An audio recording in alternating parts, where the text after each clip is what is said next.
আসসালামু আলাইকুম। তোমার দেশের মানুষজন কেমন? তোমার শিক্ষক কি ধরনের? তোমার রেজাল্ট কেমন হবে? তোমার মোটর বাইক কেমন ছিল? তোমার বাবা মা কি ধরনের? তোমার বাগানের কাজগুলো কি ধরনের?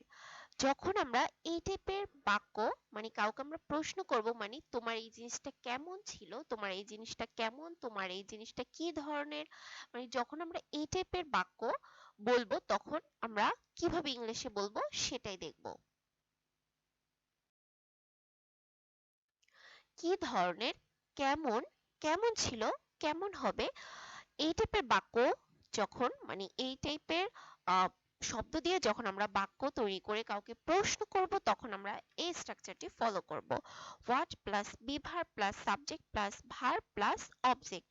এখন দেখুন এই স্ট্রাকচারটি দিয়ে কিন্তু আমরা সকল ধরনের টেন্সেই ব্যবহার করে প্রশ্ন করতে পারবো। এখন যদি আমরা প্রেজেন্ট টেন্সে কাউকে প্রশ্ন করে মানে বর্তমান যদি বিষয়ে কাউকে প্রশ্ন করি তখন প্রেজেন্ট টেন্স অনুযায়ী এখানে বি ভার্ব বসবে, প্রেজেন্ট টেন্স অনুযায়ী এখানে ভার্বের ফার্স্ট ফর্ম বসবে। আবার যখন আমরা পাস্টে ইউজ করব মানে অতীত নিয়ে প্রশ্ন করব তখন কিন্তু আমরা পাস্ট টেন্স অনুযায়ী এখানে ওয়াজ ওয়্যার বি ভার্ব বসবে এবং পাস্ট পারফেক্ট টেন্স অনুযায়ী বা পাস্টের সেকেন্ড ফর্ম বা পাস্ট পারফেক্ট টেন্স অনুযায়ী পাস্টের থার্ড ফর্ম যেটাই হোক এখানে ভার্বটা তখন চেঞ্জ হয়ে যাবে। আর যখন আমরা ভবিষ্যৎ নিয়ে প্রশ্ন করব যে কেমন হবে, এটা কিন্তু একটা ভবিষ্যৎ, তখন আমরা এখানে বি ভার্ব হিসেবে উইল ইউজ করব, উইল শ্যাল এগুলো ইউজ করব। আর বি ভার্ব যেহেতু উইল শ্যাল হবে আর মেইন ভার্ব সবসময় ভার্বের ফার্স্ট ফর্মই হবে, মানে এই স্ট্রাকচারটি ইউজ করে কিন্তু আমরা টেন্সের সকল ফর্ম দিয়ে আমরা ব্যবহার করতে পারবো।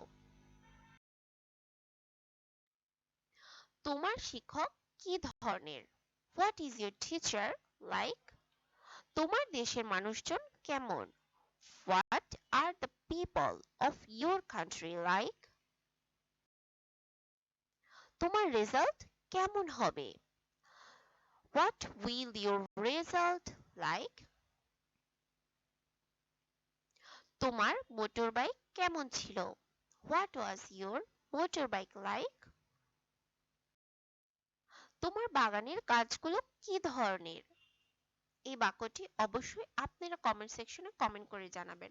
তোমার ভবিষ্যৎ কেমন হবে? এই দুটো বাক্য অবশ্যই আপনারা কমেন্ট সেকশনে কমেন্ট করে তৈরি করে জানাবেন। আর এই ধরনের বাক্য বাসায় বসে নিজেরা তৈরি করে প্র্যাকটিস করুন। ভিডিওটি শেষ পর্যন্ত দেখার জন্য অসংখ্য ধন্যবাদ। যদি ভিডিওটি আপনাদের কাছে হেল্পফুল মনে হয় তাহলে অবশ্যই একটা লাইক করে দিবেন, শেয়ার করে দিবেন, কমেন্ট করে জানাবেন কেমন লাগলো, আর যারা নতুন তারা অবশ্যই আমার চ্যানেলটি সাবস্ক্রাইব করে দেবেন।